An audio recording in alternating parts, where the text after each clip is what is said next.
really excited to chat about this because it's a lot of what I'm working on with my therapist. So I think it's just, the main takeaway that I have after 3 sessions is like, wow, I was not self-aware. I thought I was self-aware, but I was not. And there's a lot like under the surface that's coming up, and it's really cool to see. Stay tuned for an upcoming podcast catch up with Brett Paperny.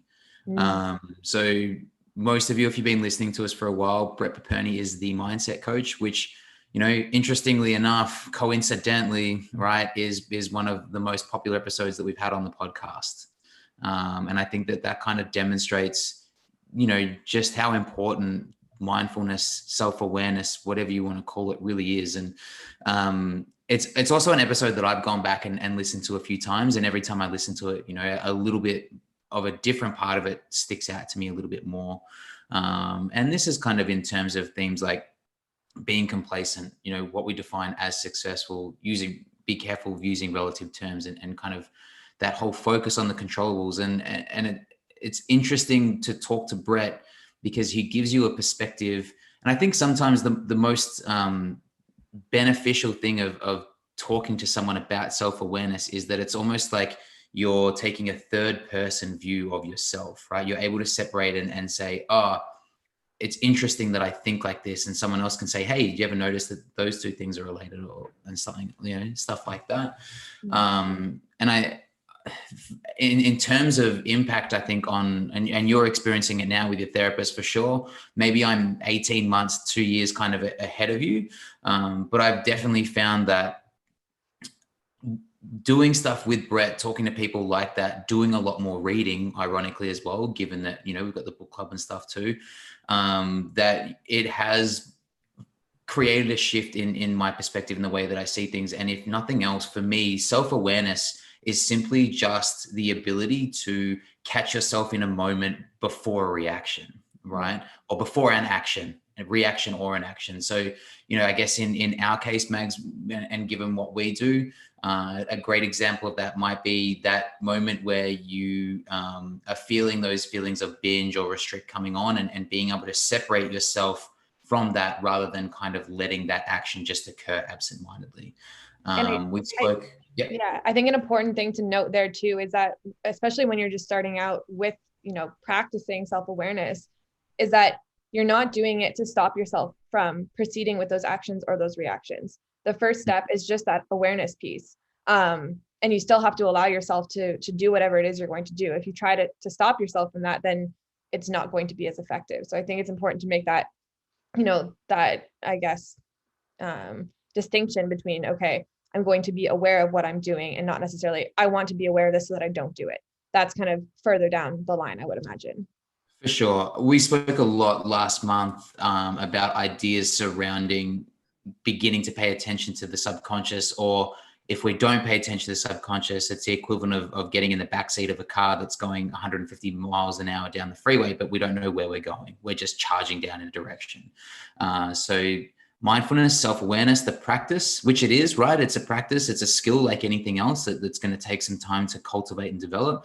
I like to think of it as like you're starting to have a chat with the driver, right? And if anyone ever been in an Uber at like 2 a.m., it's that like, how's your day going kind of conversation, right? Like just to kind of like break the awkward tension. But that's what we mean when we're talking about self-awareness. It's starting to understand, you know, those drivers that are ultimately like playing a big role in the decisions that we're making. You know, if you find yourself in a position that you don't want to be in, the first step is acknowledging that it's the decisions that you're making every day that are getting you to that point, right? Mm-hmm. So I'm excited for what we've got lined up this month in terms of content. I can't speak highly enough of including practices like gratitude, you know, meditation or prayer, whatever it is for certain people. All those kind of things that give us the opportunity to just kind of stop and slow down and take stock. That's something we encourage all our clients to do on a weekly basis, at least with check-ins, right? And something that as coaches, you know, we've been trying to implement even in our own personal lives as well. So this is a topic that I could make this topic of the month every month, and I feel like we'd still have things to say, because it's one of those ones, again, the more you start to learn, the more questions you start to have, the deeper you go, the more you realize that there is to really uncover. Exactly. So, And I think that self-awareness underlies basically every other theme that we're going to have, right? Specifically self-love. So originally I wanted, you know, February to be like the month of self-love, but it's so hard to start to dig into self-love and how to practice that if you don't first understand the idea of self-awareness and start practicing that. So we've kind of swapped them around for that purpose specifically, because I think that mindfulness piece, that self-awareness piece needs to come before we start to push everything that's involved with self-love too.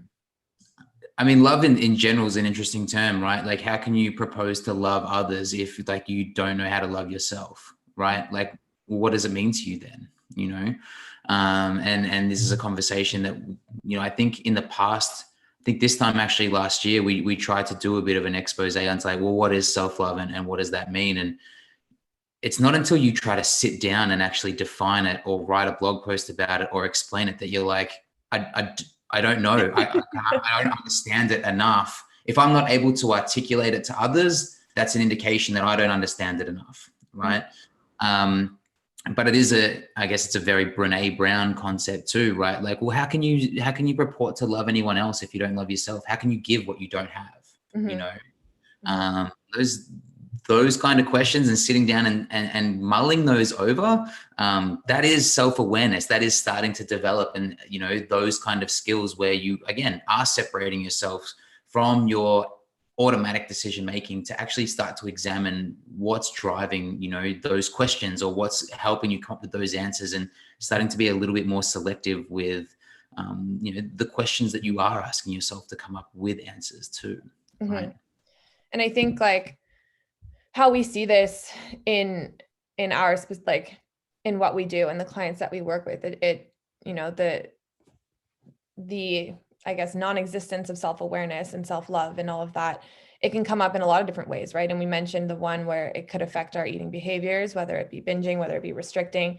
But I think, you know, at the core of it, it's how we talk about ourselves and how we see ourselves, you know, when we're trying to measure progress, or when, you know, we're reflecting on how our week went and that sort of thing.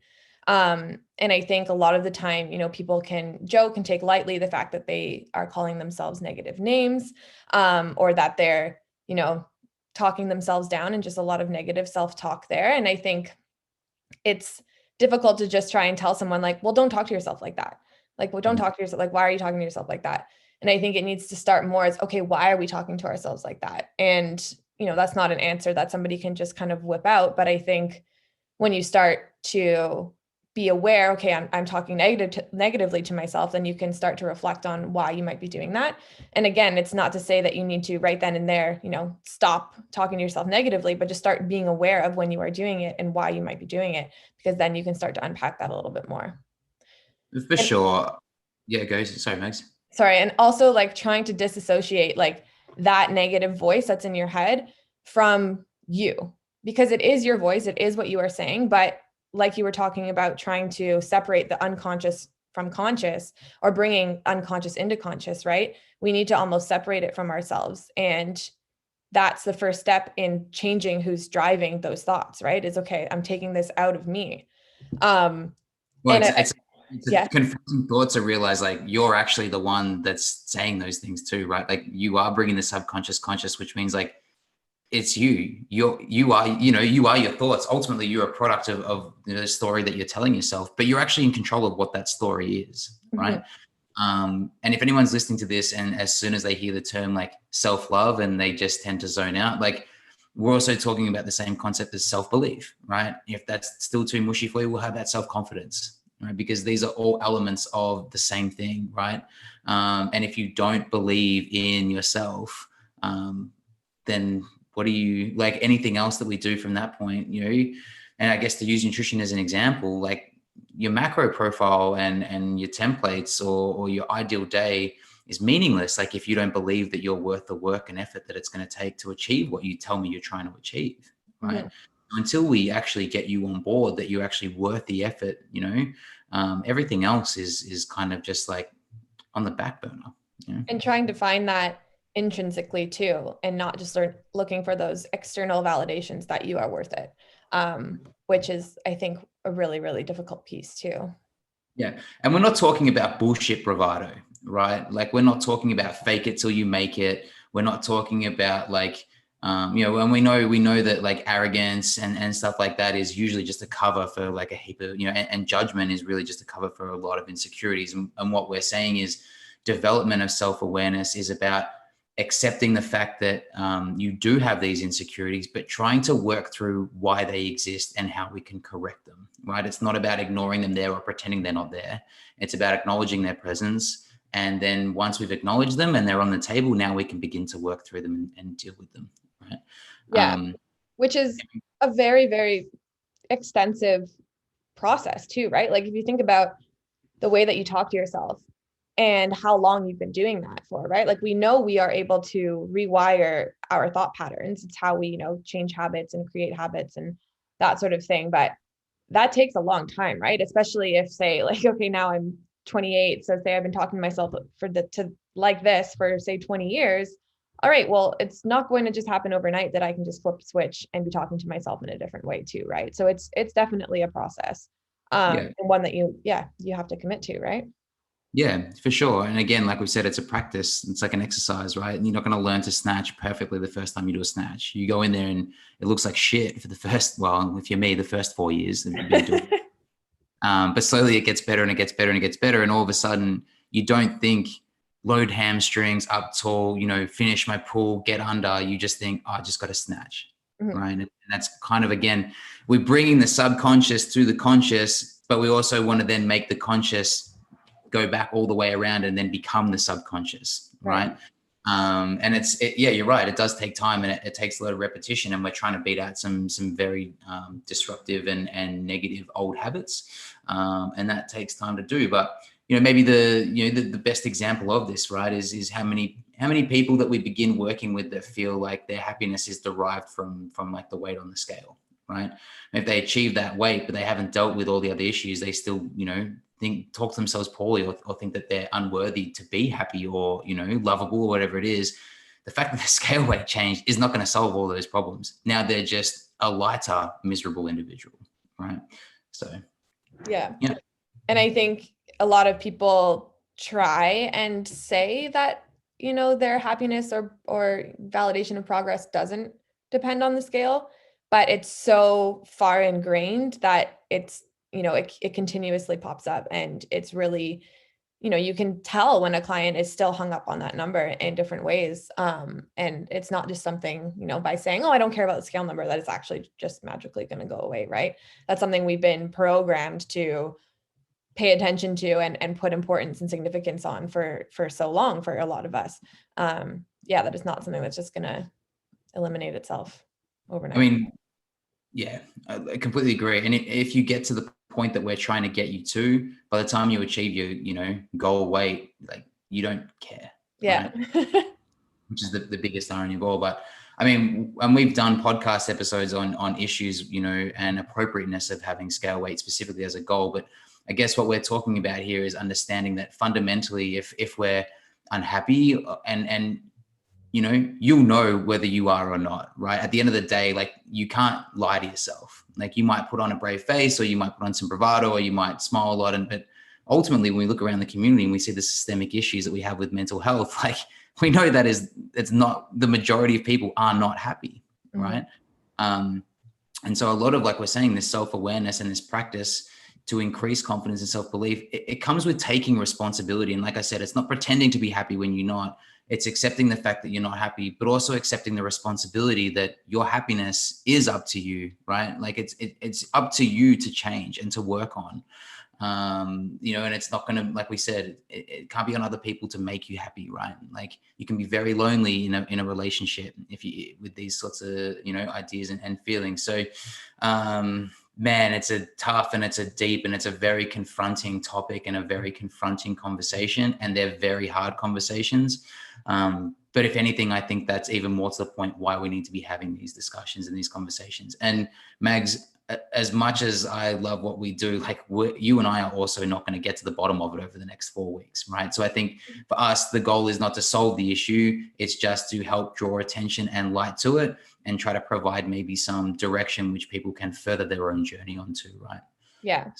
And I think maybe like an important point to end this on would be, okay, why is self-awareness, how is that important to reaching goals, right? Like, okay, yeah, like how is that necessarily going to help? And I think in one regard, it's because if you're understanding where your motivation is coming from, and that can be coming from a negative place, if you are experiencing those negative, like more negative voices of self-talk, or a lack of self-love or a lack of self-appreciation versus the positive. And I think the biggest difference there is that if you're driven and if you're motivated by a negative voice in your head, right? So you're driven because you don't want to be what you're almost telling yourself that, you could be if you don't do X.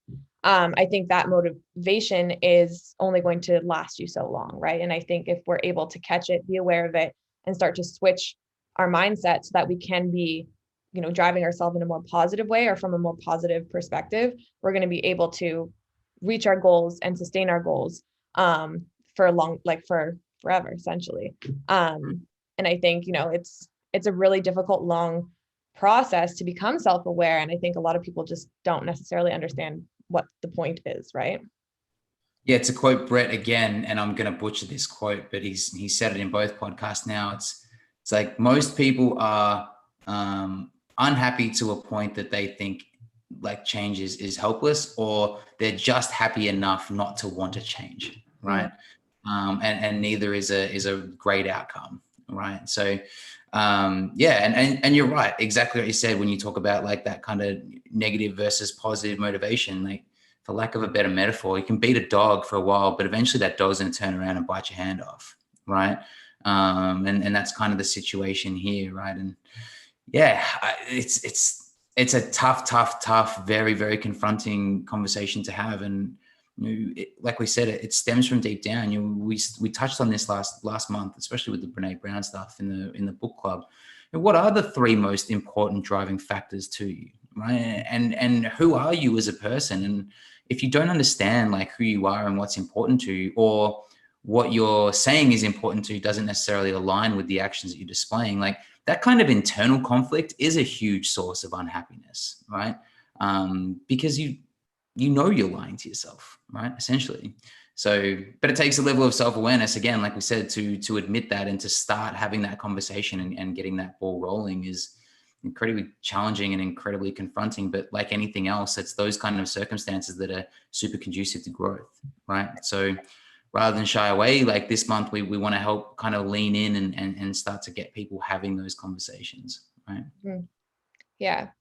And I think being aware of, if you are trying to avoid those conversations with yourself or whatever it may be, then what are you feeling? And then what are your actions? And then what are your behaviors? And just starting to kind of be more aware of that, I think is a good place to start.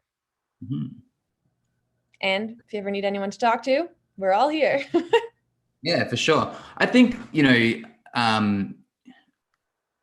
I think over the last few months in particular, the level of conversations that I can speak for myself, but the level of conversations I'm having with clients has really deepened, right? And I think that there's a few reasons for that.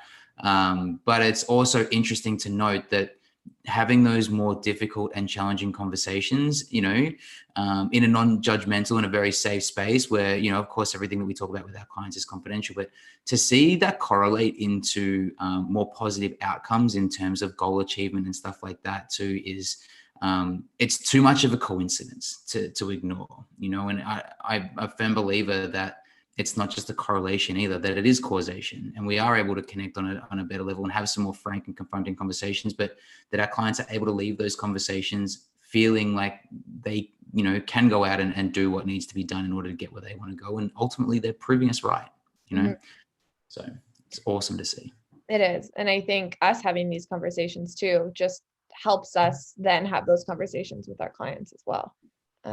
become more comfortable with it as coaches too, and have a better understanding of it, I think is imperative as well.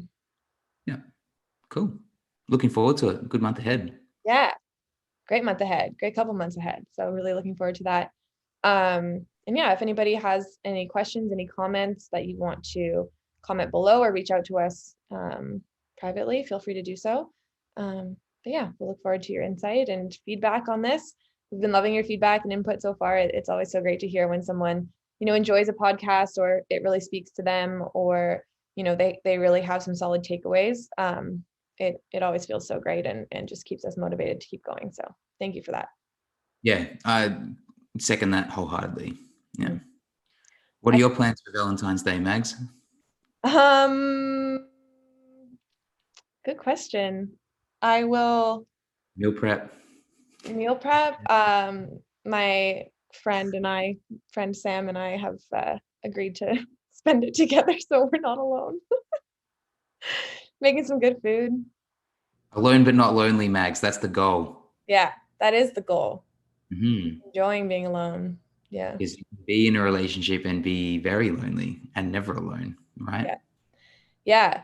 And that's a big thing is, my counselor asked me, okay, like what sort of relationships are you like trying to work on? And I was like, with myself. And she's like, that's the most important one.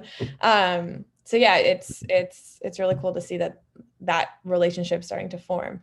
It's something I never really thought that I could actually, see or feel. So. Or improve, right? Yeah. Work on. Yeah. You got to put that time in, like any relationship, right? You got to make time to get to know the other person and invest in them. And it's like, you got to do that to yourself too, right? So that you can do it with other people too, right? Exactly. Because otherwise you got no idea how to do it. Yeah.